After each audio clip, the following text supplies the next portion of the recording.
ஐந்து கரத்தனை ஆனை முகத்தினை இந்தின் இளம்பிறை போலும் ஈற்றனை நந்தி மகந்தனை ஞான கொழுந்தனை புந்தியில் வைத்தடி போற்றுகின்றேனே. அனைவருக்கும் வணக்கம். பிரகாஷ் மாநாட்டுக்கு அவசியம் வரணும் அப்படின்னு சொல்லி கூப்பிட்டார். நான் கண்டிப்பாக வரேன் சார் அப்படின்னு சொல்லியிருந்தேன். எப்போ வரணும் அப்படின்னு கேட்டதுக்கு டைமும் அவரே கொடுத்து வாங்க அப்படின்னு. இங்கே வந்ததுக்கப்புறம் பார்க்கல தான் ஒரு பிரம்மாண்டமான ஏற்பாடோட நிறைய பொருட்செலவோட பண்ணிட்டு இருக்காரு.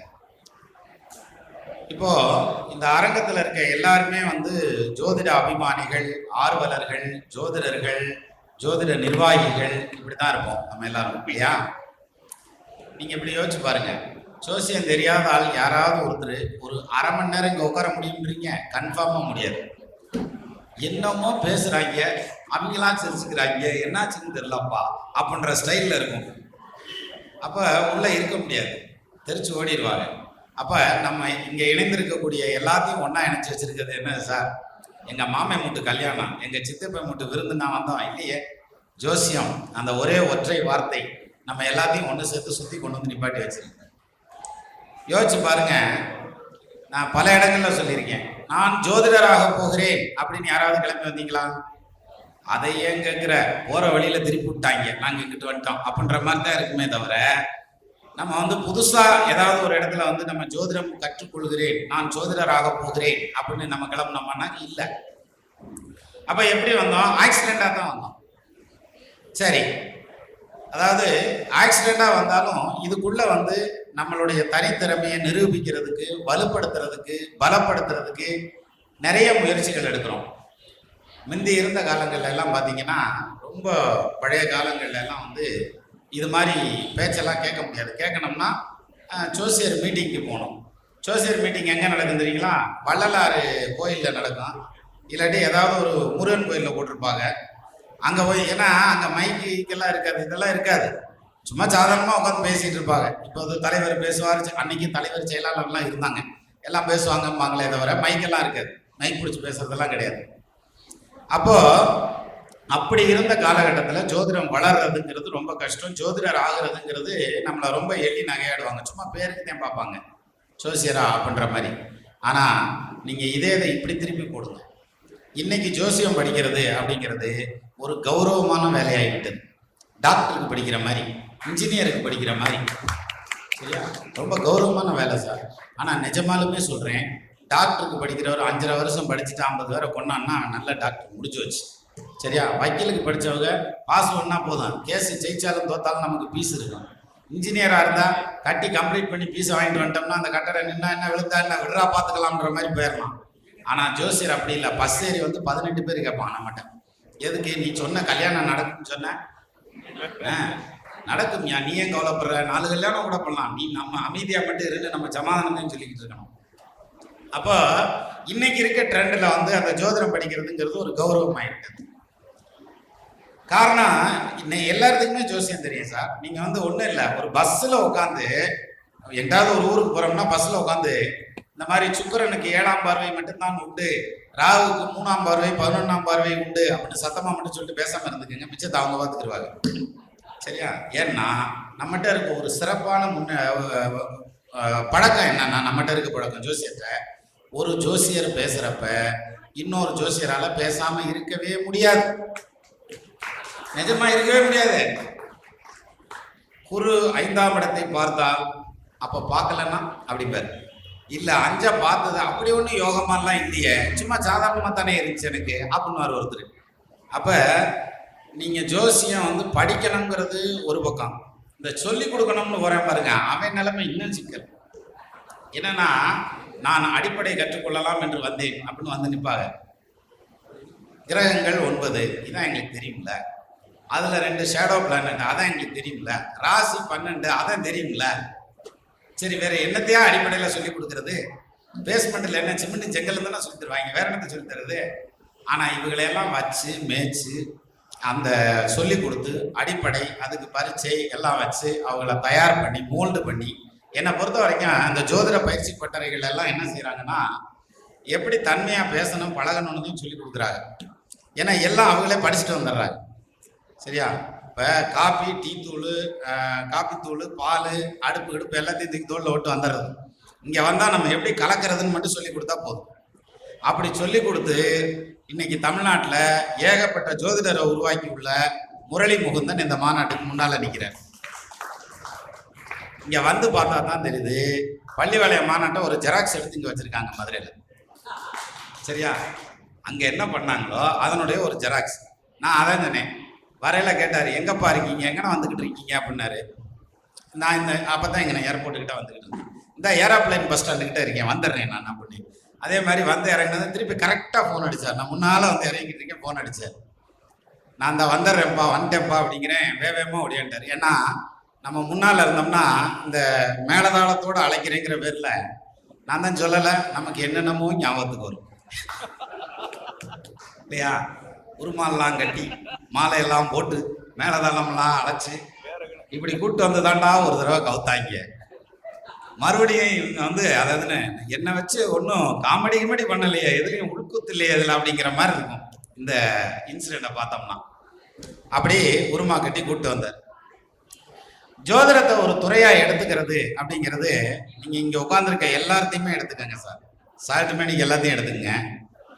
அடிஷ்னலாக ஒரு துறையில் வேலையிலையோ தொழிலையோ உட்காந்துட்டு அடிஷ்னலாக ஜோசியத்தை சப்போர்ட்டிவாக வச்சுருக்கோம். அதுக்கு அடுத்து யாராவது ஒரு சிலர் இந்த கூட்டத்தில் ஒரு 10% ஜோதிடத்தை மெயினாக எடுத்திருப்பாங்க. ரைட்டா? எல்லாரும் ஜோதிடத்தை வந்து மெயினாக கொண்டு வரல. அப்போது இந்த ஒரு இடத்துல நீங்கள் பிரகாசை யோசிச்சு பாருங்க. அவருக்கு வயசு என்ன இருக்குன்னு பாருங்க. உங்கள் வயசையும் என் வயசையும் யோசிங்க. நம்ம 2 பேருக்கு என்ன வயசு இருக்கு?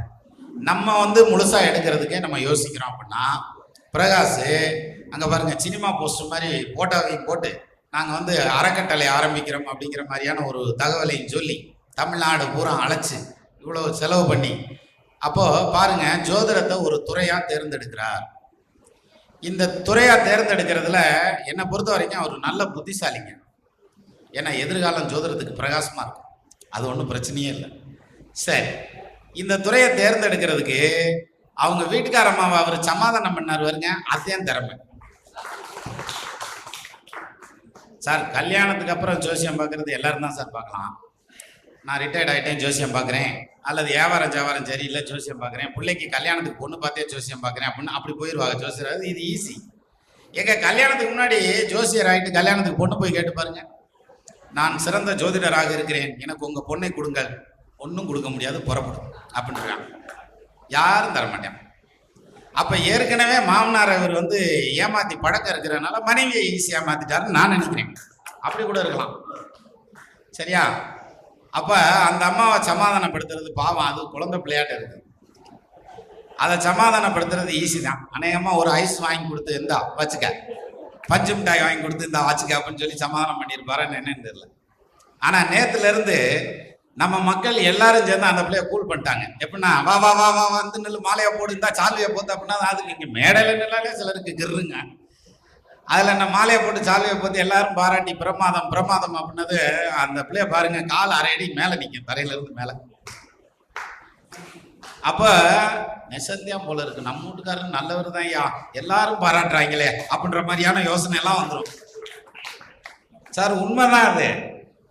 அப்போ நீங்க என்னதான் பாராட்டு வாங்குங்க. அருமையா சொல்றாரியா, சூப்பரா சொன்னாரியா, நல்லா பேசினாரியா அப்படிலாம் சொல்றாங்கல்ல. நீங்க போய் வீட்டில் பேசி பாருங்க சார். நம்ம எல்லாரும் ஜோசியர் தானே. நீங்க வீட்டில் போய் வீட்டுக்கார மாட்டேன், நான் பிரமாதமாக பேசினேன், நீ கலட்டின, நீ பேசாம இருக்கியா ஃபர்ஸ்ட். ரைட்டா? உலகமே ஒத்துக்குமியா, ஆனா அவன் வீட்டில் ஒத்துக்கிற மாட்டாங்க. அதனாலதான் உள்ளூர் மாட்டை சந்தைக்கு பிடி அப்படின்னாங்க. அப்போ இந்த இள வயசுல ஜோதிடத்துறையை தேர்ந்தெடுக்கிறதுக்கே ஒரு தைரியம் வேணும் சார். மனசு தைரியம் இருக்கணும். அந்த தைரியம் உங்கள் அனைவரிடமும் இருக்கிறது. அதற்கு பாராட்டுக்கள். முதல் பாயிண்ட். சரியா? நீங்க கொடுக்குற தைரியத்துல தான் அவர் விழா வச்சு மேலே ஏறி உட்காந்துட்டார். சரியா? இது கடைசியில என்ன ஆயிரும்னா, நம்மளை உசுப்பேத்தியே உடம்ப ரணகலப்படுத்திட்டாண்டாங்கிற மாதிரி நம்ம விட்டுட்டு ஓடிடக்கூடாது. அவருக்கு பக்கபலமா இருக்கணும். ஸோ அந்த வகையில இந்த ஜோதிடத்துறையை தேர்ந்தெடுக்கலாமா முதல்ல? இன்னும் நிறைய பேருக்கு அந்த டவுட் இருக்கும் சார். வந்து உட்காந்தாச்சு, படிக்க ஆரம்பிச்சாச்சு, வந்து உட்காந்தாச்சு. நம்மளுக்கு தான் ஜோசியம் வந்து இந்த சிறங்குடிச்சவங்க மாதிரி லேசாக சொரிய ஆரம்பிச்சான்னா ரத்தம் வர சொரிஞ்சிருக்கான், அப்பயும் நிற்காது. சொரின்னு சொல்லிடுறான் சார். யாருக்காவது கிரக காரகத்துவம் தெரியாதா அல்லது வந்து ராசி காரகத்துவம் தெரியாதா? எல்லாத்துக்கும் தெரியும். ஆனாலும் புஸ்தகத்தை வாங்கினது முதல்ல அந்த இண்டெக்ஸ் பார்ப்போம், என்னென்ன போட்டிருக்காங்க அப்படின்னு பார்ப்போம்ல. அப்படின்னா என்ன அர்த்தம்? நமக்கு வந்து அந்த தாகம்ங்கிறது தீராத தாகம். நம்ம வந்து தொடர்ந்து எடுத்துக்கிட்டே இருக்கணும், படிச்சுக்கிட்டே இருக்கணுங்கிற மாதிரியான அமைப்பு. சரி, இந்த வயசுல ஜோதிடத்தை நம்ம செலக்ட் பண்ணலாமா? ஒரு துறையா, ஒரு தொழிலா, ஒரு சர்வீஸா நம்ம செலக்ட் பண்ணா அது சரியா? இந்த சந்தேகம் நம்மள நிறைய பேருக்கு இருக்கு. அது என்னமோ மைல்டா தான் இருக்கு, அட இருக்கியா என்னைய முடியா அப்படின்ற மாதிரி இருக்கும். இப்ப நான் கேட்கல, அந்த சந்தேகம் இருக்கு. அப்ப செலக்ட் பண்ணலாமா? நம்ம தாராளமா செலக்ட் பண்ணலாம். இப்ப இந்த இடத்துல ஒரு டவுட் வரும்.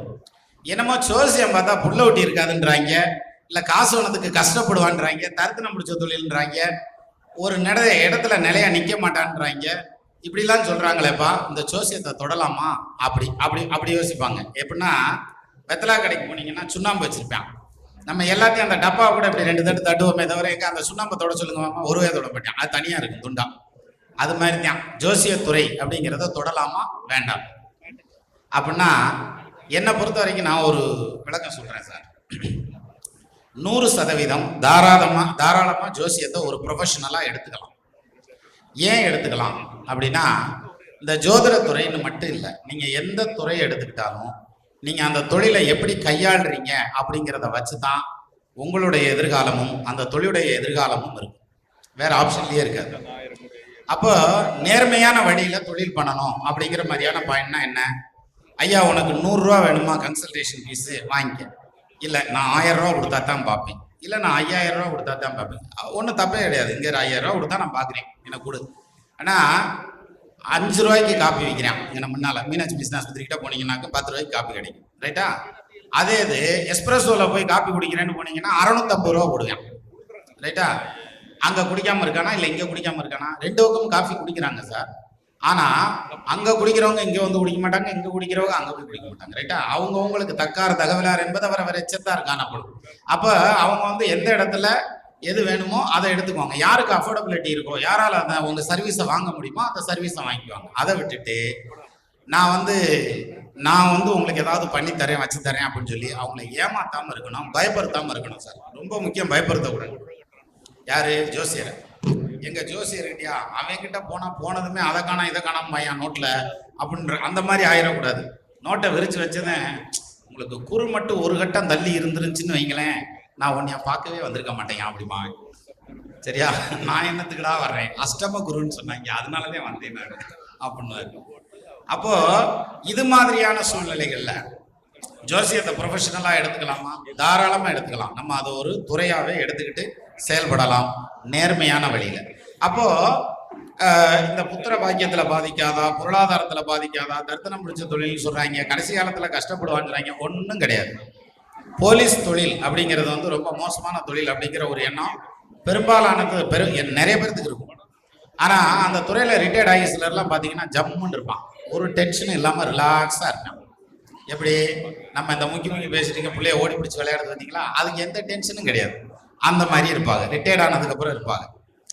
ஆனா சிலர் வந்து பாத்தீங்கன்னா அந்த ரிட்டையர்ட் ஆகுறதுக்குள்ளேயே ஒரு வழி ஆயிடுவான், ரிட்டையர்ட் ஆனதுமே ஆளே காணாம போயிடுவான். செத்து போனா பரவாயில்ல சார், இருந்து அனுபவிப்பான் பாருங்க, அருமையா அனுபவிப்பாங்க, பார்த்தாலே தெரியும். அது வந்து இந்த காவல்துறை மட்டும் இல்லை, அந்த அதிகாரத்தை கையில வச்சிருக்க எல்லாத்துக்குமே அந்த பொசிஷன் தான். அப்பேற்பட்ட சூழ்நிலையில இருக்கக்கூடியவர்கள் எது இந்த தொழிலை வந்து நேர்மையா பண்ணணும்னா நம்மளை காலத்துக்கு நினைச்சுக்கிட்டு இருப்பாங்க. நம்ம காலத்துக்கும் இல்லை சார், நம்ம காலத்தை தாண்டியும் நினைச்சுக்கிட்டு இருப்பாங்க அப்படிங்கிற மாதிரியான அமைப்பு. அதே மாதிரி ஜோதிடத்தை படிக்கிறேன் அப்படிங்கிற பேர்ல உட்காந்து மனப்பாடம் பண்றேன், படுத்து உருள்றேன் அப்படின்ற மாதிரி ரொம்ப முரட்டுத்தனமா போட்டு முறுக்கக்கூடாது. சும்மா அப்படியே கேஷுவலா படிச்சுக்கிட்டே போகணும், ரிலாக்ஸா படிச்சுட்டே போகணும். மேடையில் நம்ம கோபிகுமார் இருக்காப்புல, வாடிப்பட்டியிலிருந்து வந்திருக்கிறார். அவரு கூட ஒரு மீட்டிங்கு பாரியா வேகமா கை தட்டாரு, ரசிகர் இருக்காரியா உனக்கு. அப்ப அவர் கூட வேடசந்தூர்ல ஒரு மீட்டிங்கு போயிருந்தேன். போயிட்டு ரிட்டர்ன் வந்துகிட்டு இருக்கோம் திண்டுக்கலுக்கு, கார்ல உட்காந்துருக்கான். இவருக்கு ஒரு ஃபோன் வருது. அந்த ஃபோன்ல வந்து அவர் பேசுறார். என்ன அவர் பேச ஆரம்பிக்கிறார். அதுக்கு முன்னாடி நான் முன்னால ஒரு சீட்ல உட்காந்துருந்தேன். அங்க ஒருத்தர் வந்து ஒரு காரை நிப்பாட்டி வழி கேட்டுக்கிட்டு இருந்தார். இவ்வளவுதான் சார், இதான் இன்சிடென்ட். அதுக்கப்புறம் அந்த ஃபோனை எடுக்கிறப்ப நான் சொல்றேன் அவர்கிட்ட, இந்த மாதிரி தொழிலுக்காக கேட்பாரியா, இருக்கிறத விட்டு வேற தொழில் ஏதாவது பண்ணலாமான்னு அவர் ஃபோனில் கேட்க போறாரு. நீ பண்ணலான்னு சொல்லு, சரியா வரும்னு சொல்லு, இல்லைன்னா நேரில் ஜாதகத்தை கொண்டு வர சொல்லி பார்த்துட்டு சொல்லு அப்படின்னு சொல்லி அவர் கரெக்டாக ஃபோன் எடுத்து தான், ஆமாங்க இந்த தொழிலை விட விட்டுட்டு இன்னொரு தொழில் பண்ணலாமா ஏதோ கேட்டார். அதுக்கு அவர் சரி செய்யலாம்னு சொல்லிட்டு வச்சுட்டு, எப்படி சொன்னீங்க அப்படின்னு கேட்டார் என்கிட்ட. அங்கே வந்து அவரே சொன்ன மாதிரி சொல்லிட்டார். அதுதானே நம்ம பழக்கம், இங்கே கேட்டு சொன்னாங்கன்னா சொல்லுவாங்க, அதனால அதை கரெக்டாக சொல்லிட்டார், அது தப்பு கிடையாது, அப்படிதான் இருக்கணும். சரி, அப்புறம் என்கிட்ட கேட்டார், ஆமாம் எப்படி சொன்னீங்க அப்படின்னாரு. அது ஒன்றும் இல்லை, இப்போ பாருங்க, ஏத்தாப்புல கார் நின்றுட்டு இருந்ததா, கருப்பு கலர் கார் நின்று வழி கேட்டுக்கிட்டு இருக்கான், இன்னொருத்தர் வழி இப்படி சொல்லிக்கிட்டு இருக்காங்க கையை நீட்டி. இப்போ சனி வந்து தொழிலா, கருப்பு கலர் சனியா, அப்போ வந்து தொழிலை மாத்துறதுக்கு வழி கேட்குறார், வழி சொல்றதுக்கு ஒருத்தன் பக்கத்துலேயே நிற்கிறான் கையை தூக்கிட்டு, அப்போ கண்டிப்பாக நல்ல வழியை காமிச்சிருக்கான். ஸோ சரியா இருக்கு, அவ்வளோதான் முடிஞ்சு வச்சு.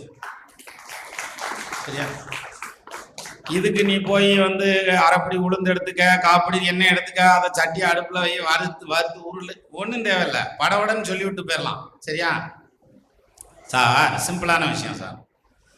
ஒருத்தர் வந்து நிற்கிறாங்க, நின்னவன் நம்ம மீட்டிங்லேயே நடந்தது, எங்கள் திண்டுக்கல் மீட்டிங்கில் நடந்துச்சிங்க. அவருக்கப்பா பாக்கெட்டில் கை கொடுத்தாருல, ஒரு நண்பர் எந்திரிச்சார்.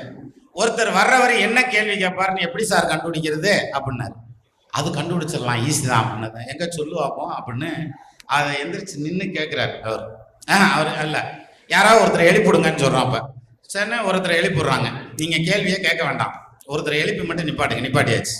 இவர் என்ன கேள்வி கேட்பார் அப்படின்னு சொல்லுங்க அப்படின்னா தான், அப்போ எப்படி சொல்கிறது அப்படின்னாங்க. ஒன்றும் இல்லை, இவருக்கு பொருளாதார பற்றாக்குறை இருக்கும், பணம் வர வேண்டியது சம்மந்தமாக ஏதாவது கேட்பார். அப்போ அப்படியா, அப்போ நீங்கள் எங்கே கேள்வியை கேளுங்க அப்படின்னாங்கல்ல. அப்போ தான் அவர் சொன்னார், நான் ரிட்டையர்ட் ஆகிட்டேன், எனக்கு ரிட்டையர்மெண்ட் பெனிஃபிட்ஸ் தான் வரல, அந்த பணம் எப்போ வரும் அப்படின்னு கேட்டார். அப்போ தான் எப்படி சொன்னீங்க நீங்கள், ஏன்னா நமக்கு அங்கே அடுத்த பாயிண்ட்டே அங்கே தான் வந்து நீங்கள் எப்படி சொன்னீங்க அப்படின்னாக்க, சிரிக்கக்கூடாது, நான் சொல்கிறேன். அவர் சட்டையில் 2 சோப்பு இருந்தது மேலே. சரியா, 2 ஜோப்பு இருக்குன்னா பற்றாக்குறை இருக்குன்னு அர்த்தம் இல்லையா. நிறைய மிச்சம் இருக்கு சார் இடம் ஜோப்பில், நம்ம ஒரு ஜோப்லேயே மிச்சம் வச்சிருக்கோம், ஒன்னே காணோம் இல்லையா. அவர் 2 சோப்பில் மிச்சம் வச்சிருக்கிறாரு. அப்போ பற்றாக்குறை இருக்கு, பணம் தான் பிரச்சனை பிரதானமானது, அதனால தான்ப்பா கேள்வியாக வரும் அப்படின்னா அது கேள்வியாக வந்துருச்சு. சார் இதை எந்த புஸ்தகத்தில் சார் படிக்கிறது, அது அது அது எங்கே அதை கற்றுக்கிறது. நம்ம ஒருவேளை கோயம்புத்தூர் பாலமுருகனை கேட்டால் குமாரசாமியத்தில் இருக்குதுன்னு பாரு, ஏதாவது ஒரு நட்சத்திரமா இருந்தால் அங்கே இருக்கியா அப்படின்னு ரைட்டா. அப்போ இதெல்லாம் அனுபவத்தில் தானே கொண்டுட்டு வரணும், நம்ம எப்படி அனுபவப்படுறோங்கிறதுல தானே கொண்டு வரணும். அப்போ இன்னொன்று, ஜோசியம் பார்க்குறப்ப பாருங்க, 2 பேரும் வந்து இந்த ஆப்ரேஷன் தியேட்டரில் கடைசியில் ஸ்டிச் போடுற முகம் பாவனையிலேயே இருப்பாங்க 2 பேரும். யாரு, இந்த பேஷண்ட்டும் டாக்டரும். ஏன்னா நம்ம தான் இப்போ டாக்டர் ஆகிட்டோம்ல, ஸோ இதில் டாக்டர் இல்லை எல்லாரும். அதனால வர்றவங்கள கேஷுவலாக பேசுறதுன்னு ஒன்று இருக்கு இல்லையா, சும்மா ஜாலியாக பேசினாலே போதும், அவங்க அப்படியே ரிலாக்ஸாக கேட்டுக்கிட்டு இருப்பாங்க. அதை விட்டுட்டு என்னது அஷ்டம சனியா அப்படின்னம்னாக்க அவனுக்கு பாதி உசுறு போயிடும். ஐயோ எப்பா என்னமா செய்யக்கூடாத செஞ்சுட்டோம் போல இருக்கே ஐயா அப்படின்ற மாதிரி. சிலருக்கு இன்னொரு விஷயம் சொல்கிறேன் பாருங்க, நீங்கள் சிறந்த ஜோதிடர் ஆக முடியுமா அப்படின்னா ரொம்ப சிம்பிளாக கண்டுபிடிச்சிடலாம் சார், ரொம்ப எளிமையான வழி இருக்கு. எங்கே சொல்லு பார்ப்போம் அப்படிங்கன்னா, அவங்கவுங்க ஜாதகம் எல்லாத்துக்கும் தெரியும். சரியா, நிச்சயமா தெரியாதவங்க ஜோசியர் ஆக முடியாது, தெரியாமல் இருந்தாலும் தேடி கண்டுபிடிச்சிருப்பீங்க நேரம். சரியா, இப்போ நான் சொல்றேன் பாருங்க, உங்க எல்லாருடைய ஜாதகத்துல ஏதாவது ஒரு சந்தேகம் கண்டிப்பா இருக்கும். இது லக்கணமா அது லக்கணமா, இது ராசியா அது ராசியா, இது நட்சத்திரமா அது நட்சத்திரமா, இந்த பாதமா அந்த பாதமா, ஏதாவது ஒரு விதத்துல இந்த கிரகம் இங்க சேர்ந்திருக்கா அங்க சேர்ந்திருக்கா, அந்த குழப்பம் இருந்தால் நீங்கள் சிறந்த ஜோதிடர். சிம்பிள். ஏன்னா நமக்கு ஒழுங்கா பண்ண தெரியல, அப்ப நம்ம சரியான ஆள் தானே.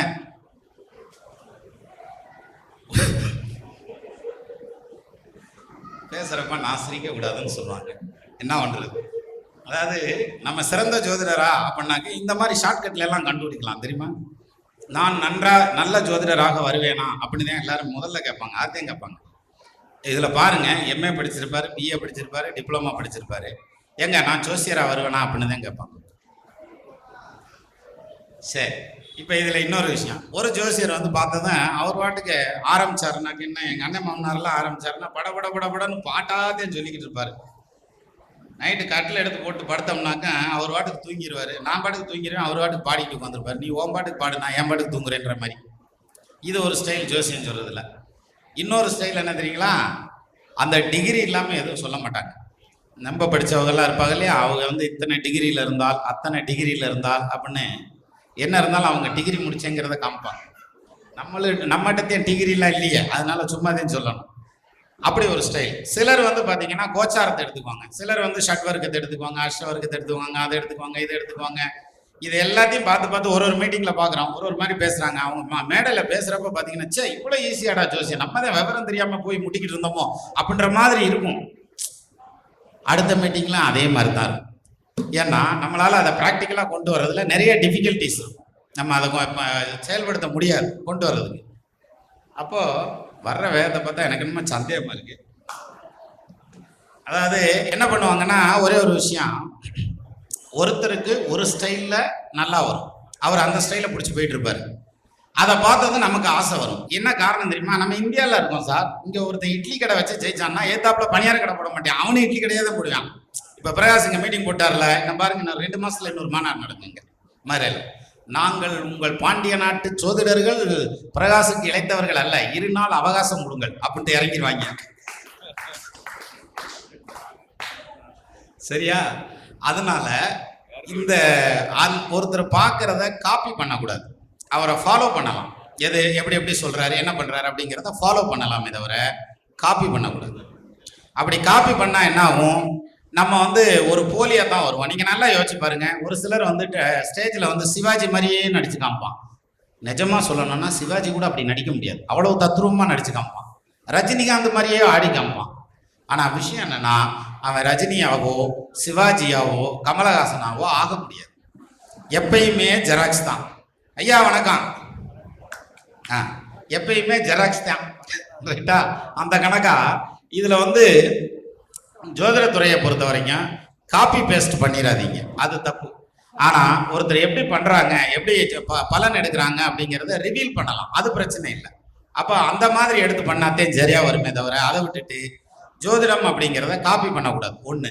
ரெண்டாவது, பிரகாஷ் இந்த வயசுல இந்த துறையை தேர்ந்தெடுத்திருக்கார் அப்படின்னு பேசினேன் நான் இல்லையா. அப்போ அவர் வயசுக்கு அவரே தன்னுடைய சின்ன வயசு சார், அவர் வாட்டுக்கு ஏதாவது நிறைய படிச்சிருக்காப்புல, ஏதாவது ஒரு வேலை வெட்டிக்கு போகலாம், ஒரு பிஸ்னஸ் பண்ணலாம், அதை பண்ணலாம், இதை பண்ணலாம், இதெல்லாம் விட்டுட்டு ஜோதிடத்தை ஏன் தேர்ந்தெடுத்திருக்கிறார்? ஏனென்றால் நான் உலக மக்களுக்கு சேவை செய்ய போகிறேன் அப்படிங்கிறதா. அப்போ வீட்டுக்காரமா விளக்குமாரோட பின்னால் வரும் விளக்கம் சொல்றது, சரியா? அதனால அதெல்லாம் ஒன்றும் செய்ய முடியாது. விஷயம் அதில் இல்லை, அவருக்கான ப்ரொஃபஷனாக அதை எடுத்திருக்காரு, அதில் ஒரு நேர்மையை கடைபிடிச்சு போறாரு. அது மாதிரி அவர் வயசுக்கு அவரே எடுக்கிறப்ப நம்ம வயசுக்கு நம்ம ஏன் ரிஸ்க் எடுக்கக்கூடாது? போங்க, அப்படி பேர் ஜோசியர் தான், சரியா? ஸோ அந்த வகையில் இவர் வந்து இவங்க வீட்டுக்காரமா வயசு கம்மி, அந்த பிள்ளையவே இவர் சமாதானப்படுத்திட்டாருன்னா நம்ம கிழவிகளை எல்லாம் ஏன் நம்ம சமாதானப்படுத்த முடியாது? சரியா? நீங்க அப்படி பாருங்க. ஸோ மொத்தத்தில் முதுமைன்னு வருது இல்லையா, வயசான காலத்தில் நீங்கள் நம்ம வீட்டில் இருக்க தாத்தா பாட்டி யாராவது ஒருத்தர் கூப்பிட்றாங்கன்னு வைங்களேன், அட நீ சும்மா உனக்கு வேலை இல்லை, கம்முன்னு என்ன வெத்தலை வேணும்பா பாக்கு வேணும்பா அப்படின்னு. அந்த காலத்தில் வெத்தலை பாக்கு சொன்னாங்க, இந்த காலத்தில் சிம் கார்டுக்கு ரீசார்ஜ் பண்ணிட்டு வாடா, இந்த யூடியூப் இதில் எடுக்க மாட்டேங்குது என்னன்னு வர்றான்னு வாங்க, சரியா? வேற வேலை இல்லையாடா எங்களுக்கு அப்படின்ற மாதிரி போயிடுவோம் இல்லையா. ஆனால் நீங்கள் ஜோதிடராக இருந்தால் எப்பயும் உங்களை சுற்றியும் 10 பேர் இருந்துகிட்டே இருப்பாங்க. நீங்கள் தனியாகவே இருக்க முடியாது சார், பாத்ரூமில் போய் எதுவும் இருந்தாத்தான் தனியாக, நீங்கள் வேறு என்னமும் செய்ய முடியாது, சரியா? தூங்குறப்ப கூட ஃபோன் வரும். ஒன்றும் இல்லை சார், நைட்டு நான் தூங்கிட்டு இருக்கேன், காலையில் 4:30 மணி நான் இங்கே சீக்கிரமாக வரணும்னு வேறு அலாரம்லாம் வச்சுட்டு வேறு படுக்கிறேன். காலையில் 4:30 மணிக்கு ஃபோன் அடிக்குது, எடுக்கிறேன், ஒரு மெசேஜ், இந்த மாதிரி உடம்பு சரியில்லாமல் இருக்காங்க, எப்படி இருப்பாங்கன்னு பார்த்து சொல்லுங்கள். அதாவது இந்த பிரசன்னு சொல்லி பழகிட்டீங்கன்னு வச்சுக்கோங்களேன், அவ்வளோதான். அவங்கள சோறு திங்க விட மாட்டாங்க, தூங்க விட மாட்டாங்க, குளிக்க விட மாட்டாங்க, 4 வார்த்தை யார்ட்டையும் பேச விட மாட்டாங்க. இந்த இப்போ மீட்டிங்கில் 2 ஃபோன் வந்துச்சு வருங்க, இது மாதிரி தான். இந்த மாதிரி ஃபோன் அடித்து கிறங்கி அந்த ஃபோனை தூக்கி ஒரு உதவியாளரை போட்டு அவர்கிட்ட கொடுத்து இது வரைக்கும் 3 உதவியாளர் ஓடி இருக்காங்க வேலையை விட்டு. இதான் நடக்குது. என்னதான் தெரியல. அதுலேயும் ஒருத்தன்னா ஃபோன் சவுண்டை கேட்டாலே என்னால் முடியலாமாம்மா, எனக்கு கண்ணில் தண்ணி வருதுன்னு அழுதுட்டான். இதுக்கு மேலே என்ன செய்ய வச்சுறீங்க?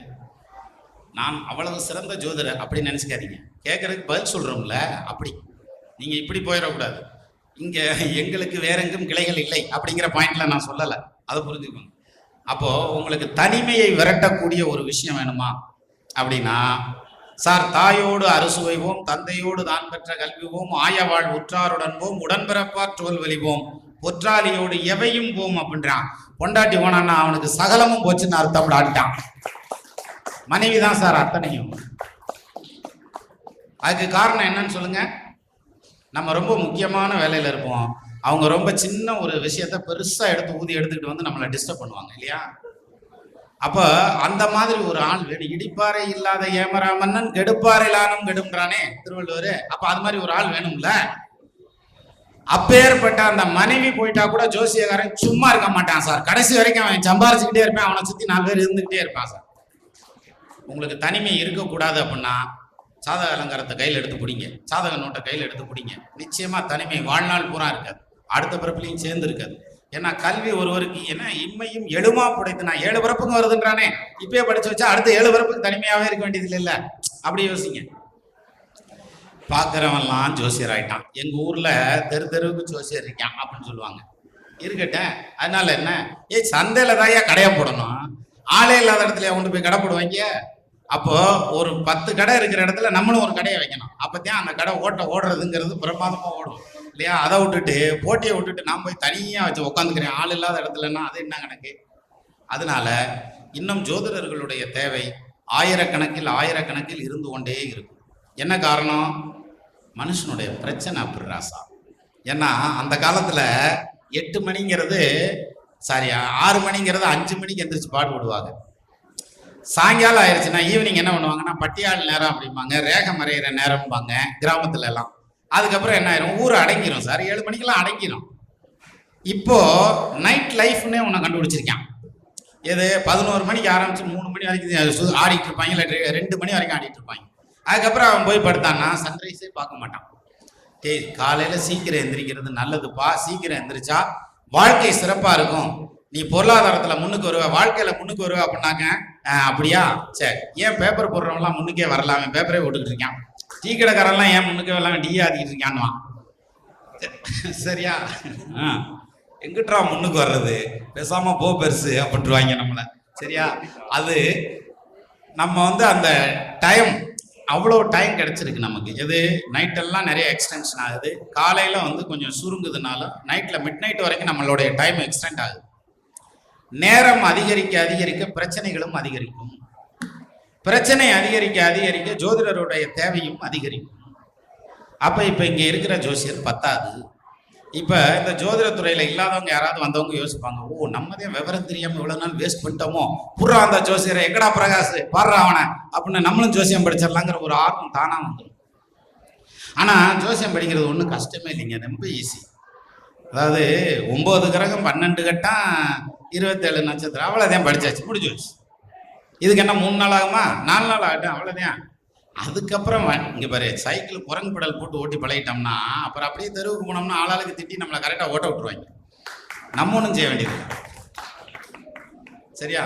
நான் பெர்ஃபெக்டாக பழகி கொண்டு பின்னர் தான் ஜாதகம் பார்க்க போகிறேன் அப்படின்னாக்க இன்னொரு 50 வருஷத்துக்கு நீ இதே தான் சொல்லிட்டு தெரிய போறேன்னு அர்த்தம். சரியா? அப்போ நீ எவ்வளோ நாள் படித்த அப்படின்னு கேட்கணும். நான் எவ்வளோ நாள் படித்தேன் தெரியுமா? அதாவது 17 வயசில் +2 முடிக்கிறோம், 18 வயசு வரைக்கும் காலேஜுக்கு தான் போகல, இல்லை சும்மா தான் சுற்றிக்கிட்டு இருந்தான். அப்புறம் அங்கிட்டு இங்கிட்ட ரவுண்ட் அடிச்சுக்கிட்டு இருக்கல தான் அண்ணனுக்கு கல்யாணம் ஆச்சு. அண்ணன் மாமனார் ஜோசியர், அவர் பிடிச்சி உட்கார வைக்கிறாரு. உட்கார வச்சு உனக்கு ஜோதிடம் வரும் அப்படின்னாரு. எங்கேருந்து வரும் அப்படின்னே நான், அட நீ படுறா வரும்டா உனக்கு அப்படின்னாரு. சரி ரைட்டு கொண்டா அப்படின்னு சொல்லிட்டு அதையும் தான் ஒரு கை பார்த்துருவோமே அப்படின்னு அந்த அரிச்சுவடி புஸ்தகத்தை கொடுத்தாரு சார். அது பூரா பாட்டாக இருந்தது. நமக்கு பாட்டுன்னா ரொம்ப பிடிக்கும். வித்துவான் விடாமல் கத்துவான் ஊரெங்கும் சுத்துவான்றான்ல, அதனால தான் மீட்டிங் வந்துடுறேன் போல இருக்கு. அப்போ அந்த வித்துவான் அந்த பாடல், தமிழ் பாடலில் ஏற்கனவே நான் நிறைய தமிழ் போட்டியில் ப்ரைஸ்லாம் வாங்கியிருக்கேன், பேச்சு போட்டி, கட்டுரை போட்டி, கவிதை போட்டிலெல்லாம். அப்போ நமக்கு அந்த தமிழ் பாட்டை பார்த்ததும் ஈர்ப்பாய் போச்சு. ஏன் நம்மள 4 கவிதையை படித்து ஜோசியம் தெரிஞ்ச மாதிரி ஒரு பிட்டை போட்டா என்ன அப்படிங்கிற மாதிரி ஒரு யோசனை கடகடன்னு படிச்சாச்சு. படித்ததுக்கப்புறம் அதை திருப்பி அவருக்கு சொல்லி காமிக்கல தான் சொன்னார். ஆமாம் நான் சொன்னேன்ல உனக்கு தான் வரும்னு சொல்லி, ஒழுங்காக உட்காந்து படி அப்படின்னு. அப்பயும் நமக்கு சீரியஸ்னஸ் புரியலை, சும்மா ஜாலியாக தான் படிச்சுக்கிட்டு இருந்தேன். அது ஒன்றும் சீரியஸாக படிக்கணும், ஏன்னா அப்போ வேலை நமக்கு பெருசு. அதுக்கப்புறம் ஒரு ஸ்டேஜில் பார்த்தீங்கன்னா நான் டியூட்டிக்கு போயிட்டு வர்றேன், வந்தா நைட்டு ஃபுல்லாக தூக்கம் முடிச்சிருப்பேன். காலையில் ஒரு 9 மணிக்கு வீட்டுக்கு வந்தோம்னா வீட்டில் ஆல்ரெடி ஆள் உட்காந்துருப்பாங்க. இவங்களெல்லாம் அனுப்பிச்சிட்டு தான் படுத்துவோம். அப்போ டைட் ஆக ஆரம்பிக்குது, பிஸியாக ஆரம்பிக்குது. அப்புறம் தான் ஜோசியம் வந்து அந்த பக்கம் இழுத்துட்டு வருது நம்ம.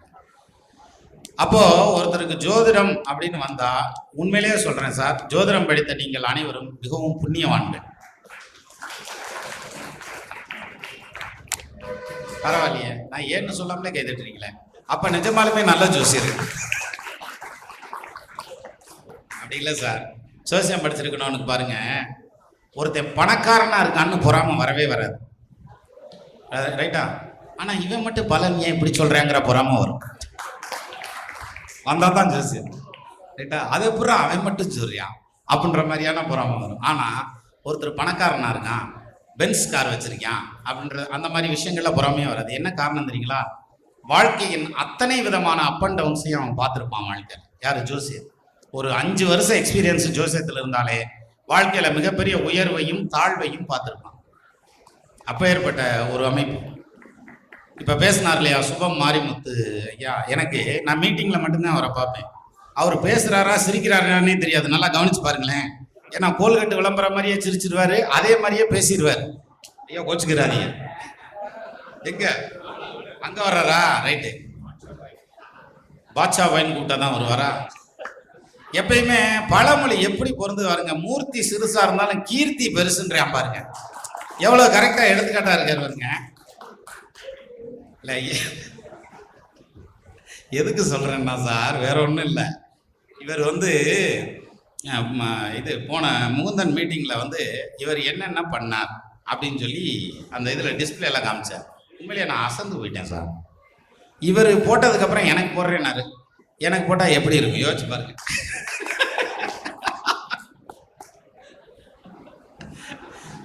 சென்னை மீட்டிங்ல தான் முரளி முகுந்தன் வந்து என்ன கேட்கிறாப்ல, முகுந்தன் முரளி கேட்கிறாப்ல, சார் எல்லாரும் வந்து இந்த மாதிரி டைம்ஸ் ஆஃப் இந்தியாவில் வேலை பார்த்துருக்கேன்றாங்க, விப்ரோவில் வேலை பார்த்துருக்கேன், அதுக்கப்புறம் ஜோசியராக வந்தேன்றாங்க, இத்தனை வருஷம் ஜோசியர் எக்ஸ்பீரியன்ஸ் இருக்குன்றாங்க, இன்னென்ன டிகிரி வாங்கியிருக்கேன், டிப்ளமோ வாங்கியிருக்கேன், டாக்டரேட் பண்ணியிருக்கேங்கிறாங்க. அவங்கள பற்றின அறிமுகத்தோட பேச வைக்கிறாங்க. நீங்களும் உங்களை பற்றி ஏதாவது எழுதி கொடுங்க அப்படின்னாரு. நான் சொன்னேன், அவங்களுக்கெல்லாம் இருக்கியா எழுதி கொடுக்குறாங்க, நம்மகிட்ட என்ன இருக்கு எழுதி கொடுக்கறதுக்கு? 30 வருஷமாக மேடையில் முக்கி கொண்டு இருக்கிறேன், நான் எழுதி கொடுப்பாங்க?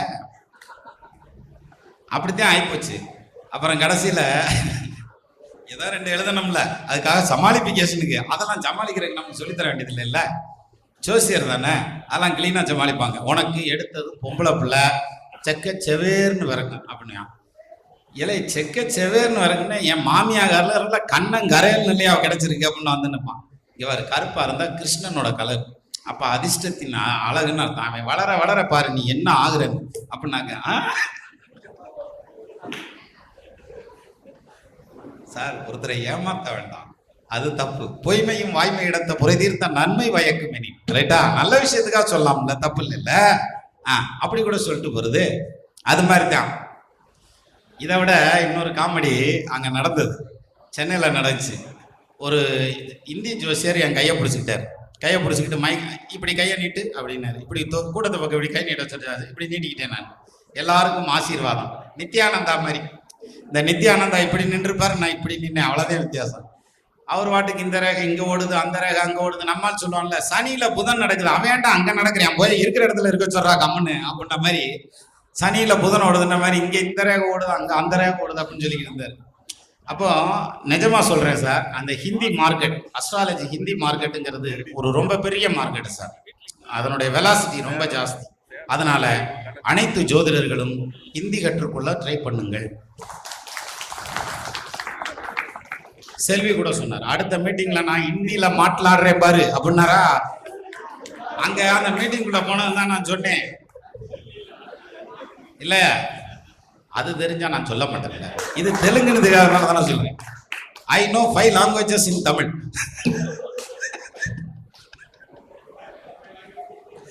அப்படி இல்லப்பா. அந்த மீட்டிங்குள்ள ஜோசியர் மீட்டிங்னா இப்ப நம்ம எல்லாரும் ஒரே மாதிரி, ஒருத்தர் பேசுற ஒருத்தருக்கு புரியுது இல்ல சார். அங்க போனா புரிய மாட்டேங்குது சார். ஒருத்தருக்கு ஒருத்தர் பேசிக்கிட்டு தான் இருக்காங்க. ஆனா என் பக்கத்துல ராஜஸ்தான்காரர் ஒருத்தர் உட்காந்து இருந்தாரு. எப்படி தெரியுமா? இந்த ராஜஸ்தான்ல இருந்து லாரி வரும் பாருங்க, ஏகப்பட்ட பழைய துணியை தொங்க விட்டுக்கிட்டு, அதே மாதிரி வந்திருந்தான் இந்த ஆள். பத்தியலா பிரகாஷே பயந்துட்டார். மந்திரவாதி மாதிரியே வந்திருந்தாங்க. அவர் ஜோசியரா மந்திரவாதியான்னு தெரியல. ஏகப்பட்ட ஸ்டாப்பிட்டிங் இங்கன்னு எல்லாம் போட்டுக்கிட்டு அப்படி பார்த்தாலே 2 அடி தள்ளி நிக்கணும். அந்த ஸ்டைல்ல வந்திருந்தேன் பார்த்துக்க. அந்த எனக்கு உண்மையிலே ரொம்ப ஆச்சரியமா இருந்தது. ஆனா எல்லாரும் அவங்க எல்லாருமே பேசிக்கிட்டு இருக்காங்க சார். எவன் பேசுறது யாருக்கும் புரியல. எங்களுக்கு புரியல முதல்ல. அப்பதான் நான் மயக்க பிடிச்சா பேசுங்க அப்படின்னாங்க. என்னத்த பேசுறது, பார்த்தா ரயில்வே ஸ்டேஷனுக்குள்ள போன மாதிரியே இருக்கு அப்படின்னு. ஆனா இங்க அப்படி இல்லை. நான் இந்திய திணிக்கன்னு சொல்லலை, அந்த பாயிண்ட்ல சொல்லலை. பழகிக்கலாம். கடவையும் கற்று மறங்கிறான் சார். பேசிய வித்தைக்கான வேறலாம் மாறில் நின்று ஆசையாய் நெருங்கி பார்க்கன அங்கனம் பிறந்தவனுக்கு மாசிலா சகல பாசை மழையென பேச வரலான். அப்படி இருந்துச்சுன்னா நிறைய பாசை வருமியா அவனுக்கு. பழக வேண்டியதானே. சரியா? அன்னைக்கு தான் அந்த நம்மளும் வந்து அடுத்த லாங்குவேஜ் பழகாம விட்டுட்டோமேங்கிற ஒரு ஆதங்கம் இருந்தது.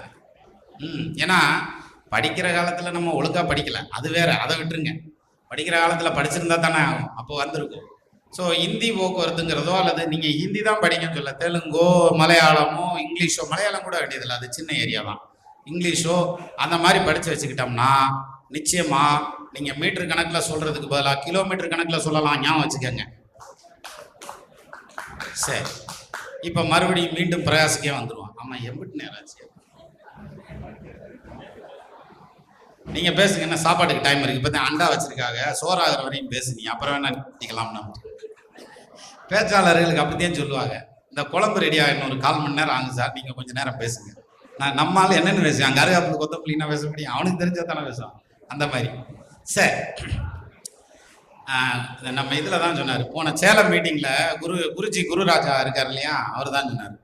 கடைசியாக தான் மைக்கை கையில் கொடுத்தாரு. நல்ல வேலை இன்னைக்கு முரளி வந்துட்ட ரெக்வஸ்ட் பண்ணி கேட்டேன், இந்த மாதிரி கொஞ்சம் சீக்கிரம் மைக்கை கொடுங்கப்பா, எல்லாம் மண்டபத்தை காலி பண்ணிட்டு போகல, இந்த மைக்கை வச்சுக்க, நீயே பேசி நீயே வீட்டு கொண்டு போயிருன்ற மாதிரி கொடுப்பாருன்ட்டு. அப்பதான் சொன்னேன், இல்லப்பா கொஞ்சம் சீக்கிரம் கொடு, நான் போகணும்பா அப்படின்னு. அந்த குருஜி மாநாட்டிலையும் அப்படித்தான் கொடுத்தாரு. கொடுத்துட்டு அப்புறம் கடைசியாக சொன்னார், அடுத்த வருஷம் நீ மட்டும்தான் பேசுற, ஏன் மாநாடு இல்லையா, யாரையும் கூப்பிடலையா, என்னைய மட்டும்.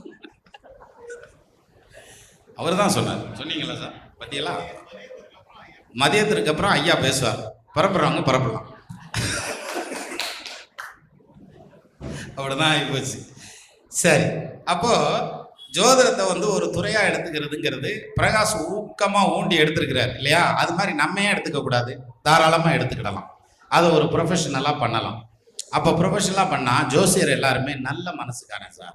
அவன் வந்து இன்னொருத்தன் கஷ்டப்படக்கூடாதுன்னு நினைக்கிறதுல உண்மையாவே இருப்பான். சிலர் மேம்போக்கா மேலோட்டமா பேசுவாங்க பாருங்க, நீ நல்லா இருக்கிறது எனக்கு சந்தோஷம் அப்படிமே, உள்ள தலைப்புலன்னு கோச்சிக்கிட்டு இருக்கான். ஆனா சொல்லுவேன் எனக்கு சந்தோஷம் அப்படின்னு. ஆனா ஜோசியாரன் உண்மையா பேசுவான் சார், நீ நல்லா இருக்கணும்னே பேசுவான். என்ன காரணம் தெரியுமா? அவன் நல்லா இருந்தா தான் நம்ம நல்லா இருக்க முடியும். சரியா? இப்ப நமக்கு ஒரு யோசனை வரும், இல்லையே அவன் ஊர் விட்டு போனா தானே ஜோசியம் பார்க்க வருவான் அப்படின்ற மாதிரி. அப்படி ஒரு யோசனை வரும். இல்லை சார், அப்படி கிடையாது சார். அவன் நல்லா இருந்தா தான் சார் வருவான். கல்யாணம் பண்ணணும், காது ஊத்து வைக்கணும், வீடு கட்டணும், கார் வாங்கணும், வீட்டுக்காரம்மா வாங்கணும், இப்படி என்னத்தையா ஒன்று வாங்கணும்ட்டு வருவான். கடைசியில் வில்லங்கத்தை வாங்கிட்டு வருவான். நல்ல வீட்டுக்காரம்மா வாங்கடா அப்படின்னா என்னத்தையா ஒரு வில்லங்கத்தை வாங்கிட்டு வருவான். இதை விட நம்மளுக்கு எப்படி தெரியுமா? இப்படி எடுத்துங்க, கல்யாணம் பண்ணி சாமி சண்டை வந்துருச்சு புருஷன் முண்டாட்டி கடையில். அந்த பையன் அவங்க அம்மா வச்சேதான் கேட்குறான். வந்து சொல்லுவாள், அவங்க அம்மா வச்சேதான் கேட்குறான், யார் சொன்னாலும் கேட்க மாட்டேன். அப்படின்னா நான் தெரியாமத்தான் கேட்குறேன், அந்த பிள்ளை என்ன தருதலையா? அம்மா வச்ச கூட கேட்காம சுற்றிட்டு இருக்கிறவருக்கு அம்மா வச்ச கேட்டால் நல்ல விஷயம் தானே. நான் இங்கே வரு, இந்த என் புள்ள வாழ்க்கைக்கு அவங்க ஆத்தா கருதியே எதிரி அப்படின்னுவாங்க. இல்லாட்டி இப்படி கேட்பாங்க, அதாவது என் பொண்ணு கட்டி கொடுத்தா மாமியார் மருமகள் ஒற்றுமை நல்லா இருக்குமா அப்படின்னு கேட்பாங்க. நான் தான் சொல்லுவேன், இங்கே ஆசைப்படலாம், நீ பேராசைப்படக்கூடாது. சரியா? உடனே உன் மாமியா என்ன ஊஞ்சல்லையா உட்கார வச்சு ஆட்டிக்கிட்டு இருந்துச்சு? இல்லை இல்லை, அதே மாதிரி தான் உன் பிள்ளைய அவன் மாமியா ஆட்டுவா இல்லையா? அது கரெக்ட் தானே? இப்போ அவங்களுக்கு யோசனை போகும், என் மாமியா எங்க ஆட்டினா? சரிங்க இல்லையா? வேற என்ன பண்றது? அப்போ அது வந்து பேராசை. அப்போ நம்ம பிள்ளைய கட்டி கொடுக்குறோம், இதை பண்றோம் அதை பண்றேன்னு வந்து கேட்குறாங்க பார்த்தீங்களா? இந்த நல்ல விஷயங்களுக்காக வர்றது தான் சார் நிறைய வருவாங்க. நல்லா இல்லாத விஷயத்துக்காக வர்றது வருத்தத்தோட வருவாங்க, மன கஷ்டத்தோட வருவாங்க. அவங்களுக்கு ஒரு ஆறுதல் சொல்லி அனுப்பணும். நம்ம அந்த வகையில வந்து சைக்காலஜிஸ்ட் மாதிரி, உளவியல் அறிஞர்கள் மாதிரி. அப்படியா? ஜோசியர்கள் எல்லாம் அறிஞர்களா அப்படின்னாக்க எவை சொல்றீங்க? நம்மளே சொல்லிக்கிற வேண்டியதான். யாரும் சொல்லலைன்னா என்ன, ஒரு மீட்டிங்கை போட்டு மைக்ல சொல்லுவோம்டா அப்படின்ற மாதிரி. முரட்டுத்தனமா சொல்லுவாங்கன்னு கிளம்பிடலாம். ஆக மொத்தத்துல இந்த ஜோதிட துறையை பொறுத்த வரைக்கும் நம்ம உள்ள இறங்கி வந்தோம்னா நிச்சயமா சொல்றேன், வாழ்க்கையில நீங்க 10 பிறப்பு 100 பிறப்பு பிறந்த அனுபவம் வந்துடும். ஒரு நடிகர் எப்படி இருப்பார், ஒரு முதலாளி எப்படி இருப்பார், ஒரு தொழிலாளி எப்படி இருப்பார், எல்லா விஷயமும் நமக்கு தெரியும். அதே மாதிரி ஊர்ல இருக்கக்கூடிய எல்லா பெரிய மனுஷனுங்களுடைய பழக்கமும் உங்களுக்கு கிடைக்கும். எல்லா அதிகாரிகளுடைய பழக்கமும் கிடைக்கும். ஒரு பெரிய அதிகாரியினுடைய பழக்கம் கிடைச்சிருச்சு அப்படிங்கிறதுக்காக அந்த அதிகாரி என்னைய கேட்காம இன்னும் செய்ய மாட்டார், நான் சொன்னாத்தியான் அப்படின்ற மாதிரி நம்ம நெஞ்ச நிமித்திக்கிட்டு தெரிஞ்சோம்னு வையன், நமக்கு புரியலைன்னு அர்த்தம். நம்மளை மாதிரி 4 ஜோசியர் இருப்பாங்க. ஒரு பஸ்ஸுக்கே 6 சக்கரை இருக்கப்பா, பஸ்ஸுக்கே 6 சக்கரை இருக்கு, அப்புறம் ஜோசியர் 4 ஜோசியராவது வச்சிருக்க மாட்டாங்களா? செகண்ட் ஒப்பீனியன்லாம் கேட்க மாட்டாங்களா? வக்கீலே 4-5 வக்கீல் வச்சிருக்காங்க, அப்ப ஜோசியர் இருக்க மாட்டாங்களா? அந்த மாதிரி. அப்போ எந்த ஒரு இடத்துலையும் நம்ம இன்னொருத்தரை பார்த்து பொறாமைப்படாத ஒரு தொழில் அப்படின்னு எடுத்துக்கிட்டால் ஜோதிடம். அதே மாதிரி நல்ல அனுபவத்தை கொடுக்கக்கூடிய, நிறைய புண்ணியத்தை சேர்க்கக்கூடிய தொழில் அப்படின்னு எடுத்துக்கிட்டா அதுவும் ஜோதிடம் தான். அப்பேற்பட்ட ஜோதிடத்தை நம்மலாம் படிச்சுக்கிட்டு இருக்கோம். 50 பேரையும் படிக்க வச்சு உருவாக்கிக்கிட்டு இருக்கான் பார்த்தீங்களா? இங்க ஒரு ஆள் உட்காந்து முரளி மூந்தன் முரளி, நான் எப்பயுமே மாத்தியே தான் சொல்லுவேன். அப்ப இது எவ்வளவு பெரிய புண்ணியம். அதாவது கல்வி தானம் முதல்ல சிறந்தது என்ன தானம் சார் அப்படின்னா, அது ஈஸியா சொல்லுவேன், அன்னதானம் தான். ஏன்னா வகுறு நம்புவோம் அப்படின்னு. அப்படி இல்லை, ரொம்ப சிறந்தது அப்படின்னு எடுத்துக்கிட்டா நிதானம். அதுக்கப்புறம் தான் எல்லா தானம். சரியா? அதுல மிகச்சிறந்த தானம் அப்படின்னு எடுத்துட்டா கல்வி தானம். படிப்பை தானம் பண்றது இருக்கு இல்லையா, நம்ம கொடுக்க வளரும் சார். அப்ப 4 பேர்த்துக்கு நீங்க சொல்லி கொடுங்க. சொல்லி கொடுக்கறதுனால ஒன்றும் தப்பு கிடையாது. நானே இன்னும் ஒன்றும் படிக்கலன்னு மீட்டிங்க்கு வந்திருக்கிறேன். நான் போய் என்னத்தை சொல்லி கொடுப்பேன் அப்படின்னாக்க, நம்மளை விட தெரியாதவங்களுக்கு நம்ம தான் சார் மாஸ்டர். அப்போ தாராளமாக சொல்லி கொடுக்கலாம். நம்மளை விட தெரியாதவங்களுக்கு நம்ம தான் மாஸ்டர். இப்போ நாங்கள் மட்டும் என்ன தெரிஞ்சுக்கிட்டா பேசுகிறோம்ன்றீங்க, அப்படி இப்படி கூட எடுத்துக்கலாம். சரி, அப்போ ஜோதிடத்துறையை பொறுத்த வரைக்கும் ஒரு மிகப்பெரிய துறை. இந்த துறைக்குள்ள உள்ள நுழைஞ்சதுன்னா உண்மையிலேயே சொல்கிறேன், அவனுக்கு கொடுப்புன்னு இருந்தால் தான் அது நுழைவான், இல்லாட்டி உள்ள வரவே முடியாது. உள்ள வரவே முடியாது சார். 3 மணி நேரம் முக்குனாலும் ஒன்றும் புரியாது. அப்பேற்பட்ட அருமையான துறை. அப்போ அவ்வளோ காம்ப்ளிகேட்டடான ஒரு சர்க்கியூட், அல்ஜீப்ரா கணக்கு மாதிரியான ஒரு விஷயத்தை நீங்கள் கையில் எடுத்துகிட்டு நம்ம இத்தனை பேர் இன்னைக்கு ஒன்று சேர்ந்துருக்கோம் அப்படின்னா அது எவ்வளோ பெரிய விஷயம் யோசிச்சு பாருங்க. இதே இது நம்ம மாமச்சனை கல்யாணத்துக்கு போயிருந்தோம்னு வச்சுங்களேன், இன்னமும் என்னைய சோறுதிக்க கூட்டிருக்கானான்னு வர எம்பிட்டு நேரம் ஆகுது, அம்பிட்டு போய் போறாங்க வர்றாங்க, என்னைய சாப்பிடுன்னு ஒரு வார்த்தை சொல்லலை, சண்டை வந்திருக்கும் சார். இங்கே யாரும் எதுவும் சொல்ல மாட்டாங்க, அது பாட்டுக்கு வேலை நடந்துக்கிட்டே இருக்கு. அதுமாரி போனால் இன்னும் கரெக்டாக சொல்லணும்னா நம்மால் மைக்லேயே ஏலம் விட்டுட்டார் மணிமுருகேசனை. அது மாதிரி இது மாதிரி, அதாவது கற்றாரை காமுருவர் நற்றாமரை குளத்தில் நல்லெண்ணம் சார்ந்தார் போர் கற்றாரை காமுருவர் அப்படின்னு சொல்லுவாங்க இல்லையா, அது மாதிரியான விஷயம். அது என்ன, நற்குணமுடைய வேந்தை நயந்து சேவித்தல் ஒன்று, பொற்புடை மகளிரோடு பொருதிய வாழ்தல் ஒன்று, பற்பலரோடு நன்னூல் பகர்ந்து வாசித்தல் ஒன்று, சொற்பெரும் இவைகள் 3 இம்மையில் சொர்க்கமாமே அப்படின்னா. இந்த பிறப்புல சொர்க்கம் அப்படின்னு எடுத்துக்கிட்டா, இப்படி நம்ம ஒத்த கருத்துடைய ஜோதிடர்கள் எல்லாரும் சேர்ந்து ஒன்னா உட்காந்து நம்ம இப்ப டிஸ்கஸ் பண்றோம் பாருங்க, ஜோதிடத்தை பத்தி பேசுறோம் பாருங்க, இதுதான்டா சொர்க்கம் அப்படின்றான். அப்பேற்பட்ட சொர்க்கத்தை நமக்கு மதுரையில் உருவாக்கி கொடுத்த திரு பிரகாஷ் அவர்களுக்கு நன்றி சொல்றதுக்கு பதிலா அவங்க வீட்டுக்காரம்மாவுக்கு சொல்லணும். ரைட், எதை என்னால முடிஞ்சது செஞ்சிருக்கேன். சீரன் சிறப்புமா அப்படியே 2 பிட்டுகளை போட்டு விட்டு, அதனால நீங்க ஜோதிடம் அது ஆண்கள் ஜோதிடம் படிக்கிறதுலயே இவ்வளவு பிரச்சனைகள் இருக்கு. பொம்பளை பிள்ளைய ஜோசியம் படிச்சா இன்னும் யோசிச்சு பாருங்க, அவங்களுக்கு இன்னும் நிறைய எக்கச்சக்கமான இடைஞ்சல்கள் இருக்கு இல்லையா. உங்களுக்கு ஒரே ஒரு இன்சிடென்ட் சொல்லி நிப்பாட்டுறேன். நான் ஜோசியம் அப்போ தான் அந்த அரிச்சுவடியை வாங்கிட்டு வந்தேன் இல்லையா, வாங்கிட்டு அப்போ மொட்டை மாடியில் சும்மா ஹாஸ்பிட்டால்ஸ் மாதிரி இப்படி போட்டு விட்டு இதெல்லாம் வைக்கல, இந்த கைப்பிடிச்சத்தில் கிராஸாக வச்சு விட்டு அது அடியில் ஒரு பாயை விரிச்சு விட்டு அதில் படுத்திருப்பேன். நான் என்ன பண்ணேன், ஒருத்தர் வந்தார் அப்போதான் புது பழக்கம். அப்போ எங்கள் இந்த மாதிரி ஜாதகம் எழுதி கொடுப்பா அப்படின்னாங்க. அப்போ நோட்டு எழுத 30 ரூபா, எனக்கு 5 ரூபா அட்வான்ஸ் கொடுங்க அப்படின்னா தான் 5 ரூபா அட்வான்ஸ் கொடுத்துட்டு போயிட்டாங்க. அவங்க போய் அந்த முக்கு கூட திரும்பி இருக்க மாட்டாங்க. பின்னால் வடை உருண்டை பச்சிக்காரன் வந்தேன், அந்த 5 ரூபாய்க்கும் வடை உருண்டை வாங்கிட்டு அக்காவுக்கு 2 கொடுத்துட்டு நானும் சாப்பிட்டு, எங்கள் அண்ணன் இருந்தான் அவங்க கையிலையும் ஒன்று கொடுத்துட்டான், ஊர்ல இருந்து வந்திருந்தான் அவங்க கையிலையும் ஒன்று கொடுத்துட்டு நான் மேலே உடனே படுத்து தூங்கிட்டேன். இவன் மேலே வந்திருக்கான், பார்த்துட்டு நேராக அக்காட்ட போய் சொல்லிங்க, அக்கா எல்லா மருமகனும் மாமனாரும் முட்டா பையன், கரெக்டா? எல்லா மருமகனுக்கும் மாமனாருக்கு விவரம் தெரியாதுன்ற கண்டிஷன்ல தான் இருக்கும். அவங்க மாமனார் தான் எனக்கு குரு. யாரு? அண்ணன் மாமனார். அப்ப என்ன செய்வாரு? சொல்றேன் கேளுங்க. வந்து என்னை பார்த்துட்டு நேரம் அக்கடை போயிருக்கான். போய் இங்காரு, அவன் ஒரு ஆள்னா அவன் சொன்னான்னு இவன் ஜோசியம் படிச்சேன்னு சொல்லி 5 ரூபாயை வாங்கி உருண்டை வாங்கி தின்ட்டு உருண்டு கிடக்குறான் மேல. தெரியுமா உனக்கு? இவன் ஜாதகம் எழுதி கொடுத்தான்னா முதல்ல ஏதாவது ஒரு நல்ல சோசியத்தை கொடுத்து நல்லா எழுதிருக்கானான்னு செக் பண்ணியாவது கொடுங்க, மானம் கட்டுற போதும். இப்படிதான் சொன்னான். எனக்கு ரொம்ப ஆச்சரியமா இருந்தது. என்னன்னா நம்ம தான் அட்வான்ஸ் வாங்கிட்டோம்ல, வடை உருண்டை தான் வந்துருச்சுல்ல, அப்புறம் என்ன சரி பண்ணிக்கிற வேண்டியதான், கொடுக்குறப்ப கொடுத்துக்கலாம் அப்படின்ட்டு. சார் முந்தியெல்லாம் வந்து நீங்க இப்ப எப்படி ஜாதகம் எழுதுறீங்கன்னு தெரியல. ஜாதகம் எழுதுறதுக்கு ரொம்ப சிம்பிளான வழி இருக்குது. இது ஆப்பை தட்டி விட்டோம்னா செல்லில் வந்துடுது, அப்படியே காப்பி பேஸ்ட் கொடுத்தா முடிஞ்சு வச்சு சோலி முடிச்சு. முதலாவது பிரிண்ட் கொடுத்துக்கிட்டு இருந்தாங்க. இப்போ கையில் எழுதின ஜாதகம் வேணுமா? ஒன்றும் பிரச்சனை இல்லை, எல்லாம் ஒன்று தான், ரைட்டா? இந்த இதில் சொல்லுவாங்கல்ல, அது என்ன நேச்சுரலில் வர்றது அப்படிம்பாங்க. அப்படின்னா பச்சை கலர் கவரில் விட்டால் நேச்சுரல், அவ்வளோதான். அது மாதிரி கையில் எழுதிட்டா அது நேச்சுரல்.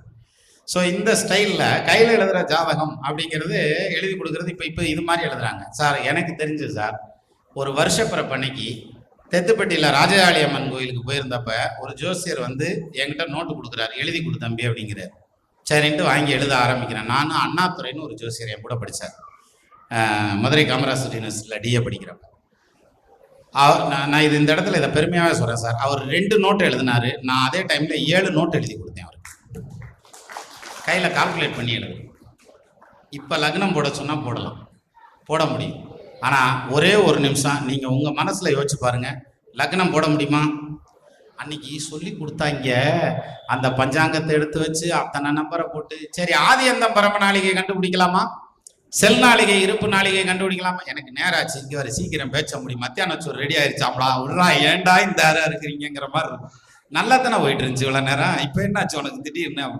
ஏன்னா அத்தனை டிஜிட் வரும் சார், நீங்கள் நல்லா யோசிச்சு பாருங்க. அதெல்லாம் கால்குலேட்டர் இல்லாமல் கழிச்சோம், வகுத்தோம் சார், பெருக்கணும் சார். ஓ நீ அவ்வளோ வயசானாலா அப்படின்னு நினச்சிக்கிட்டீங்களா? உண்மைதான். ஆனால் இன்னைக்கு ஜோதிடத்தில் அவ்வளவு கடினம் இல்லை, எல்லாத்துலேயும் எளிமை, எல்லாத்துலேயும் ஈஸியான மெத்தட் வந்துருச்சு. அதனால் ரொம்ப ஈஸியாக கால்குலேட் பண்ணலாம் சார். அப்போ ஜாதகம் கணிக்கிறதுங்கிறது ஈஸி ஆயிடுச்சு. அந்த கணிக்கிற டயத்தை அப்புறம் படிக்கிறதுல போட்டுடலாம் நம்ம, இல்லையா?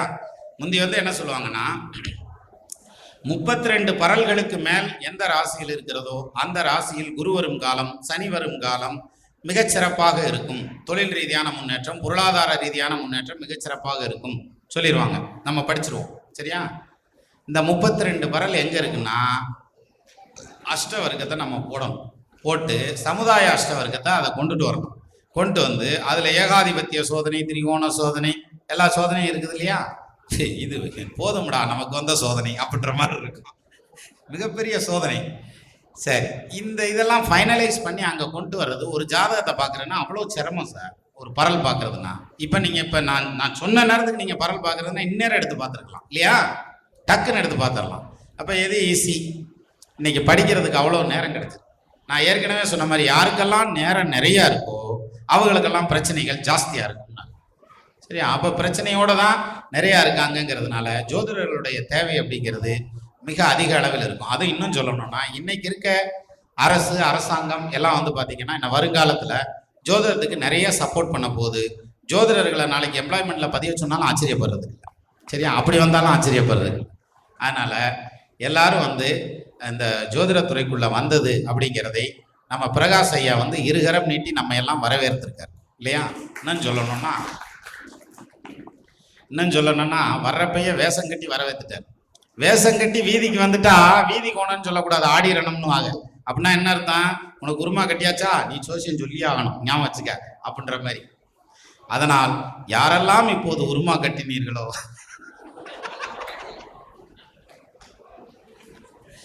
எனக்கு அப்பவே தெரியும் இதுல ஏதோ ஒழுக்கத்து இருக்குன்னு. அதனாலதான் நான் வந்து அங்கனையும் உட்காந்துக்கிட்டேன். நல்லா யோசனை பண்ணி பாருங்க சார்.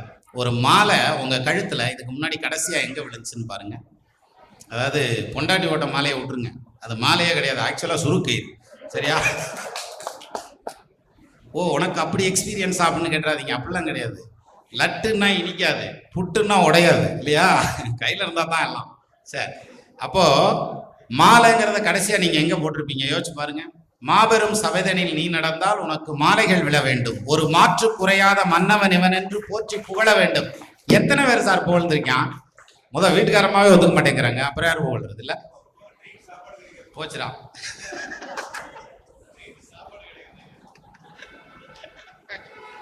அப்போ அந்த உங்களை நோக்கி ஒரு மாலை வருது, நம்மளை நோக்கி ஒரு சால்வை வருது அப்படின்னா நீங்க நல்லா யோசிச்சு பாருங்க, அது எவ்வளவு பெரிய ரெகக்னைசேஷன், எவ்வளவு பெரிய அப்ரிசியேஷன். அது சோசியத்துக்குள்ள இருங்க சார், தன்னால வரும் உங்களை நோக்கி.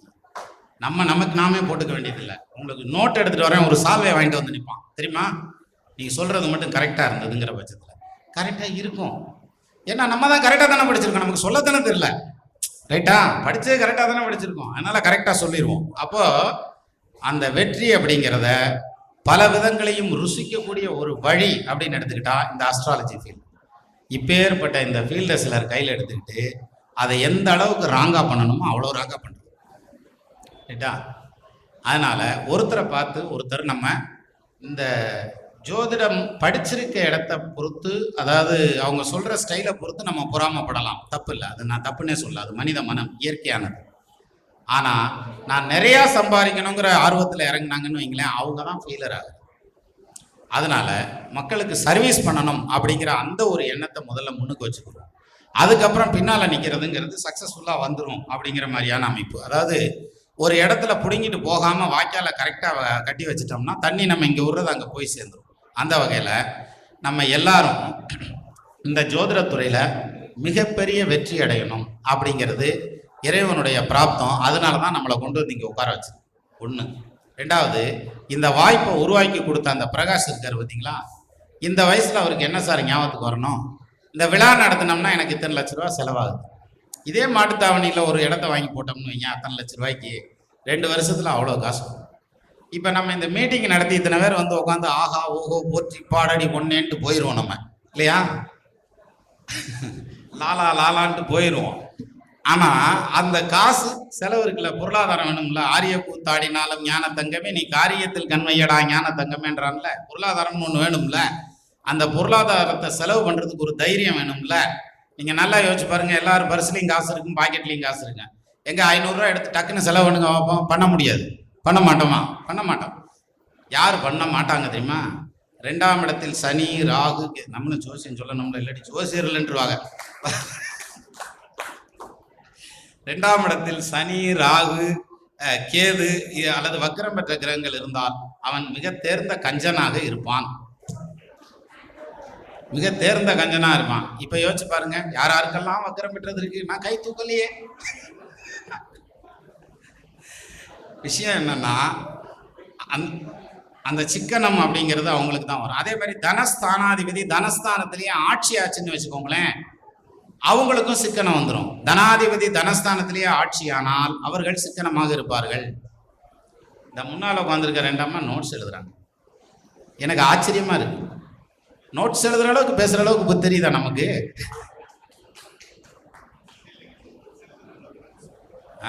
அதான் சரி. மொத்தத்தில் 2ஆம் இடத்தில் சுபகிரகம் ஆட்சி பெற்று நின்னாலும் அவங்க கஞ்சனா இருப்பாங்க, சரியா? அதே மாதிரி 2ஆம் இடத்த அதிபதியும் 11ஆம் இடத்த அதிபதியும் ஒன்று சேர்ந்து நிற்குதுன்னு வைங்க, சொல்லுங்க பார்ப்போம். எல்லாத்துக்கும் ஒரு யோசனை வரும், நான் மாற்றி சொல்ல போறேன். என்னன்னா, தனத்தில் சிறந்திருப்பான், வருமானத்தில் மிகுந்திருப்பான், பொருளாதாரத்தில் புலியா இருப்பான், இதுல எலியா இருப்பான், எதானே யோசிச்சுட்டு இருப்பீங்க.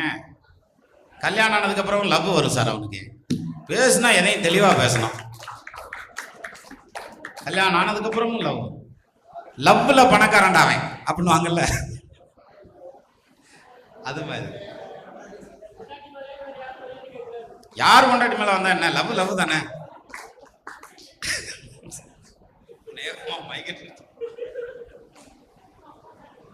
அதனால இந்த ஜோதிடத்தில் ஒரு பெரிய இடைஞ்சல் என்னன்னு கேட்டிங்கன்னா, வீட்டுக்கார அம்மாவை நீ பிறப்படு நம்ம போயிட்டு வந்துடுவோம் அப்படிம்பாங்க. எதுக்கு சார்? இப்போ எங்கள் அக்கா வீட்டுக்கு போகலாம், நீ பிறப்பு ரெடியாருன்னு வீட்டுக்கார அம்மாட்ட சொல்லிட்டு நம்ம ரெடியாக சொல்லிட்டு உட்காந்துருந்தோம்னு வைங்களேன், நம்ம கிளம்புறப்ப 2 பேர் வருவாங்க, சாதத்தை கொடுப்பாங்க, தவிர்க்கவே முடியாது, பார்த்துக்கிட்டு இருப்போம்ல, நமக்கு லேட் ஆயிடும். சார் பிறப்பட சொல்லிட்டு இப்படி உட்கார வச்சுட்டோமே, போனால் டென்ஷனாக கத்துவா அப்படின்னு சொல்லி பக்கத்தில் போய் நின்னோம்னு வைங்களேன், இந்த மாதிரி ஆயிடுச்சுப்பா, அவங்க ரொம்ப கஷ்டப்படுறேன்னு வந்தாங்கப்பா. சரி விடுமாம்மா, பரவாயில்லன்றுவாங்க. சரியா? அதே இது அவங்க அம்மா வீட்டுக்கு போறதுக்கு பெறப்பட சொல்லி நீ இது மாதிரி 2 ஆள் வந்துட்டாங்கன்னு உக்காந்துட்டேன்னு வச்சுக்கிய, நீ அன்னியோட ஜோசியம் காலி. போதும்டா, நீ ஜோசியம் பார்த்தது நீ போதும், வேற வேலைக்கு எதுக்காகவும் போ.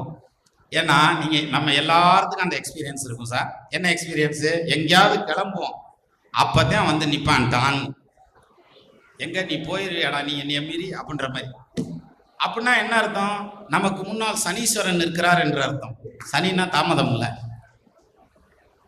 அப்புறம் இன்னொரு விஷயம் தெரியுமா சார், அந்த மாதிரி நம்ம ஜோசியர் ஸ்ட்ரெஸ்ஸாக இருக்கல வந்து நிற்கிறான் பாருங்க, அவன் பிரச்சனையோடு தான் வந்து நிற்பான். அது நிமித்தம் அவனால் தவிர்க்க முடியாத பிரச்சனையோடு வந்து நிற்பான். அதுக்கு பதிலாக அவன் நம்மளை தவிர்க்க வைக்கிறான் அந்த போகிற வேலையை. இதை தவிர்த்தோம்னா அதுக்கு பரிகாராகி அவன் வேலை முடிச்சு. கரெக்டா? அப்பேற்பட்ட விஷயத்தில் எத்தனை இடத்துல இந்த பிரகாச வீட்டுக்காரம்மா சந்திச்சிருக்கும் யோசிச்சு பாருங்க, இல்லையா? யாரும் வயசான பெருசு வந்தா கூட பிரகாஷ் நாளைக்கு வரணும் அனுப்பிச்சு விட்ருவாப்புல. சின்ன வயசுக்காரங்க வர்றாங்கன்னு வச்சுக்கோங்க, என்னதான் செய்யறது, குடும்பத்துல கஷ்டம் அப்படின்னு வந்து நின்னா சரி தொலைது உட்காரு, அதையும் தான் கேட்போம் அப்படின்ற மாதிரி என்ன வந்துருக்கு.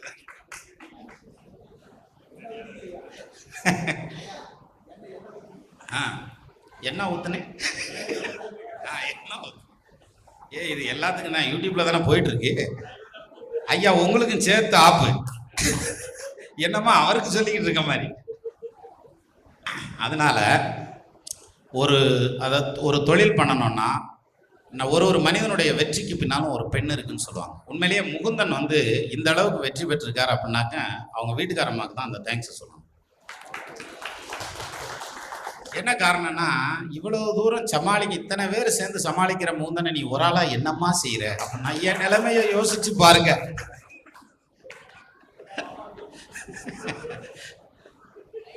இப்போ அது மாதிரி பிரகாஷ் அவங்க வீட்டுக்காரம்மாவை ட்ரெயின் அப் பண்ணிக்கிட்டு இருக்காரு.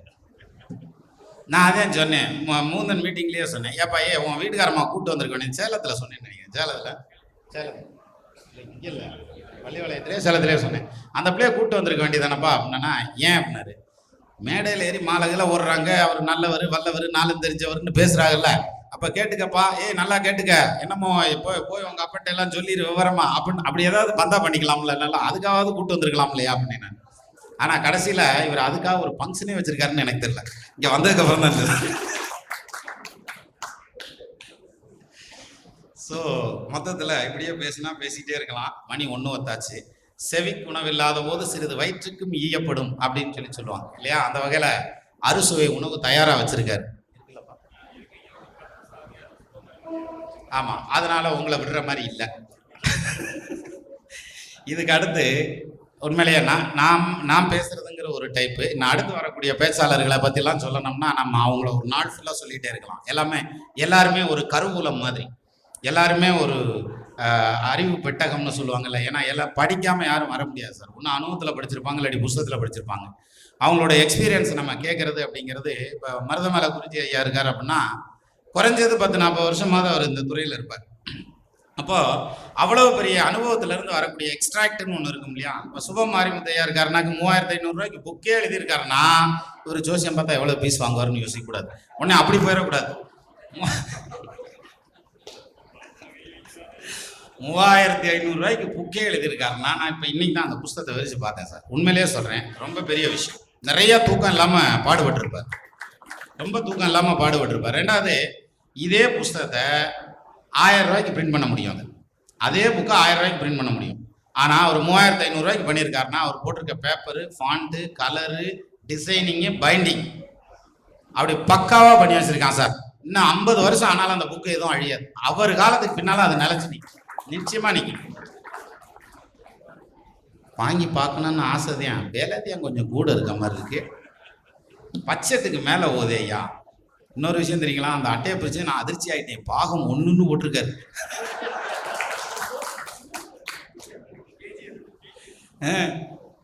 பாகு வழியா கட்டாப்பா ஏன் கொண்டாடின மாதிரி நிறுத்திடுவார் போல இருக்கு. இன்னும் நான் படிக்கல, அப்படி எழுதியிருக்காரு. எனவே மொத்தத்தில் இது மாதிரி ஜோதிடத்துறைக்கு எல்லாரும் அவங்களுடைய கான்ட்ரிபியூஷன் கொடுக்குறாங்க இல்லையா? இப்போ ஐயா வந்து மேடையில் நிறைய உட்காந்து நிறைய கருத்துக்கள் சொல்கிறார். நேற்று நான் அவர் பேசினதை கேட்டுட்டு இருந்தேன். நட்சத்திரத்தை பற்றி பேசிகிட்டு இருந்தாங்க. அது மாதிரி நிறைய கருத்துக்கள் சொல்கிறாங்க. இந்த மாதிரி புக்கெல்லாம் எழுதி வெளியிடுறாங்க. நம்ம ஜோதிடத்துக்கு என்ன செய்திருக்கிறோம்? நான் ஜோசியத்தை இன்னைக்கு வரைக்கும் ஒன்றும் பண்ணாமல் இருக்கேன். அதுவே அதுக்கு பெரிய விஷயம். அது மாதிரி நம்ம எதுவும் பண்ணாம ஜோதிடத்தினால நீங்க ஜோசியத்தை வளர்க்கவே வேணாம். சரியா? அதெல்லாம் தானா வளர்ந்துக்கணும். நீங்க வளர்த்தியெல்லாம் இவ்வளவு தூரம் வரல. சரியா? அதுவாகவே வளர்ந்துக்கணும். ஜோசியத்தால நம்ம அடையாளப்படுத்திக்க அது போதும்.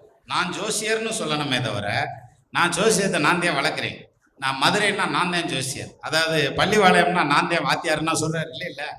அப்போ சொல்லாமலே விளங்கும் அப்படின்னு சொல்லி சொல்றாங்கல்ல, அந்த மாதிரி குலக்கல்வி சொல்லாமல் பாகம்படும் அப்படின்னு ஒரு கவி உண்டு. அது மாதிரி உங்களுக்கு வந்து இந்த பிறப்பில் படிக்கக்கூடிய இந்த ஜோதிடம் அப்படிங்கிற இந்த அனுபவம், இந்த கல்வி 7 பிறப்புக்கும் தொடர்ந்து வரக்கூடிய மிகப்பெரிய புண்ணியத்தை கையில் பிடித்திருக்கிறோம். இது வந்து அது என்ன சொல்லுவாங்க, இறைவனுடைய அருள் கொடை. இந்த அருள் மழை நம்ம எல்லாத்துக்கும் அன்னை மீனாட்சியினுடைய அருளால் மதுரையில் பொழியறதுக்கு காரணமாக இருந்த பிரகாசுக்கும் அவங்களுடைய துணைவியாருக்கும் அவங்களுடைய குடும்பத்தாருக்கும் இன்னும் இந்த ஜோதிட விழாவுக்கு நம்ம வெளியில் பார்க்குற இந்த பார்வை மட்டும்தான் இருக்குது. அந்த பக்கம் ஒரு டிவி வச்சுருக்காங்க, இந்த பக்கம் ஒரு டிவி வச்சுருக்காங்க. 2 பக்கத்துலையும் பின்னால் பாருங்க, அவங்க ஆளை நிறுத்தி வச்சுருக்காரு. யார்? யூனிஃபார்ம்லேயே நிற்கிறாங்க, அவங்க கம்பெனி யூனிஃபார்ம்லேயே நிற்கிறாங்க. அங்கே ஒருத்தர் வேட்டியை மடிச்சு கட்டிக்கிட்டு நிற்கிறாரு. என்னைய மாரி போயிருவியா நீ வெளில அப்படின்ற மாதிரி. அப்பாவா என்னைய மீறி போயிருவியா வெளில, ஓடுறாமா உள்ள உட்காரு மீட்டிங் முடியணும் அப்புறம் போகலாம் அப்படின்னு அங்கிட்டு ஒரு ஆள் நிற்கிறாரா, அங்கேயா கேட்டுங்க மதுரைக்கு விவரம் தெரியாம வந்துட்டமையா. அது மாதிரி இல்லாமல் இது மாதிரி இத்தனை பேரோட சந்தோஷமா இந்த ஃபங்க்ஷனை கொண்டுட்டு போறதுங்கிறதுக்கு எவ்வளோ ஸ்ட்ரெயின் பண்ணியிருப்பார். காசு செலவு ஒரு பக்கம், பொருட்செலவு ஒரு பக்கம், நம்ம குடும்பத்தாரை சமாதானப்படுத்துறது ஒரு பக்கம். ஆக அவருடைய முயற்சியில் இன்றைக்கு எல்லா வெற்றியும் அடைந்திருக்கக்கூடிய திரு பிரகாஷ் அவர்கள் வாழ்க்கையிலும் வெற்றியடைய வேண்டும் அப்படின்னு உங்கள் அனைவருடைய சார்பாகவும் மதுரை சொக்கநாதரிடமும் அன்னை மீனாட்சியிடமும் வேண்டிக் கொண்டு, நீங்கள் எல்லோரும் ஜோதிடத்தில் வெற்றியடைய வேண்டும், புகழ் பெற வேண்டும். நீங்களும் மேடையில் நின்று பேசணும். கேட்டார் வரைக்கும் தகையவாய் கேடாரும் வேட்பு மொழிவதாம் சொல் அப்படின்னா அப்படி உட்காந்துருக்கு கேட்கிறவங்க அப்படி மெய்மறந்து ஓரளவுக்கு அந்த பேச்சு பேசணும். அதே மாதிரி விரைந்து தொழில் கேட்கும் ஞானம் நிரந்தரிந்து சொல்லுதர் வல்லார் பெரி. இந்த உலகமே உட்காந்து கேட்குமா? எப்போ சொல்றவன் திறமையா சொன்னான்னா இந்த உலகமே உட்காந்து கேட்குமா? அதனாலதான் பாதி பேர் எந்திரிச்சு சாப்பிட போயிட்டாங்க. இப்பயாவது புரிஞ்சுக்கலாம் நீ என்ன சொல்லிக்கிட்டு இருக்க.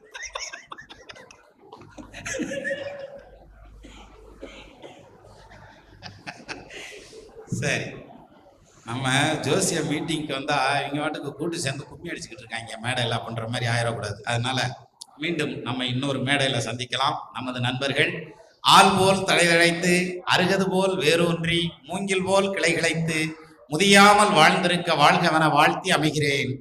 வணக்கம்.